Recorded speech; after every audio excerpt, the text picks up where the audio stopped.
हम लोग मतदान की सारी तैयारियां कर लिए हैं और जैसा आपने पूछा कि कैसे इस बार वोट पड़ेगा बैलेट पे, तो एक इसका सिंपल सा उदाहरण हम आपके साथ बता रहे हैं। ये एक सिंपल पेपर है जो कि अभ्यर्थी को भी हैंडबुक में दिया गया है। जब अगर कोई कैंडिडेट कम संख्या में रहे, जो कि अगर सिंगल पेपर में ही रहेगा,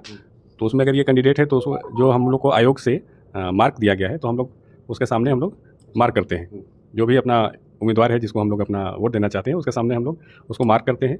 फिर मार्क करने के बाद अगर ये सिंगल पेज का है तो इसको ऐसे मोड़ते हैं, फिर इसको इस तरह से मोड़ के और हम लोग बैलेट बॉक्स में डाल देंगे। और अगर इसे दूसरे तरीके से मोड़ा गया, जैसे कि सर ये हुआ, अब इसे अगर ऐसे मोड़ दिया जाए तो उससे सर क्या नुकसान है और क्या? उसमें क्या है कि हम लोग स्टाम्प पैड चूँकि यूज़ होता है वोट देने के लिए, तो अगर हम लोग यहाँ पे अगर मार्क किए और अगर ऐसे मोड़े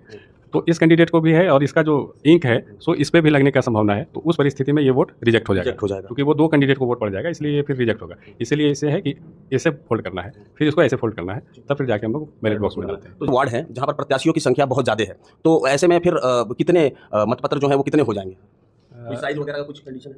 ऐसे अगर हम लोग देखें तो एक में हम लोग ऐसे समानांतर रूप से ऐसे बनता है, लेकिन नॉर्मली एक साइड में 9 कैंडिडेट का नाम रहता है। तो उसमें जैसे कि हम सिंगल बता रहे थे, अगर ये डबल रहे तो इसमें डबल का प्रक्रिया क्या है कि जिस कैंडिडेट को हमने वोट कास्ट कर लिया, अब उसके बाद इसका मोड़ने का तरीका ये ऐसे है, हाफ ऐसे इस तरह का मोड़ेंगे, हाफ इस तरह से मोड़ेंगे,